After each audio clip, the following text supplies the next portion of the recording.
So today's topic is about the monster in the room that we need to address.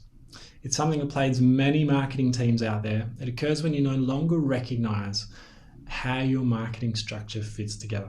Yes, I'm talking about Frankenstructures, those unrecognizable, disconnected marketing teams that have been bolted together, pulled apart, and stitched back together again. Have you seen one of these?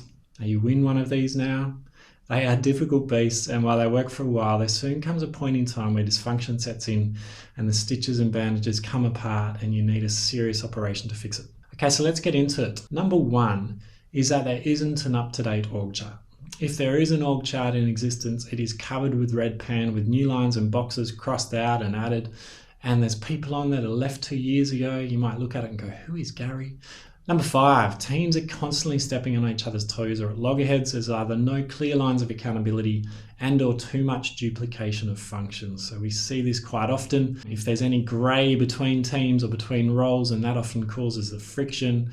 And if there's duplication of functions, so if you were to do a functions assessment on each of the teams and there's a number of teams that are looking after digital marketing or social media marketing or product marketing, and there's no clear accountability who owns which part of that process, then that can often cause some friction in the team. Number seven, the structure doesn't align to the marketing strategy. I think, as marketeers, we often look at our marketing strategy more often than usual. In the past 12 to 18 months, it should be a living document that you refer back to at least quarterly, if not more often than that, monthly or weekly, depending on how you operate.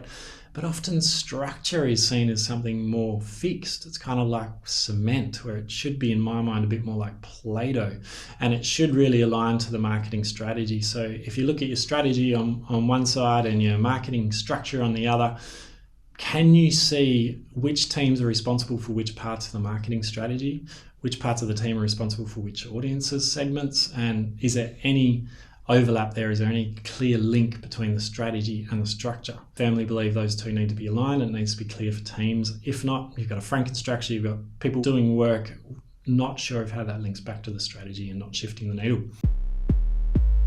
You've been listening to Lean Mean Marketing Teams with Ty Hayes. If you love the show, please remember to hit subscribe so that you can discover more tips and strategies to build a high-performance marketing team. And if you're feeling generous, please tell someone about the show who you think would benefit. We're on a mission to help CMOs build their dream team and enable marketers to do their best work. And we appreciate your help in spreading the word.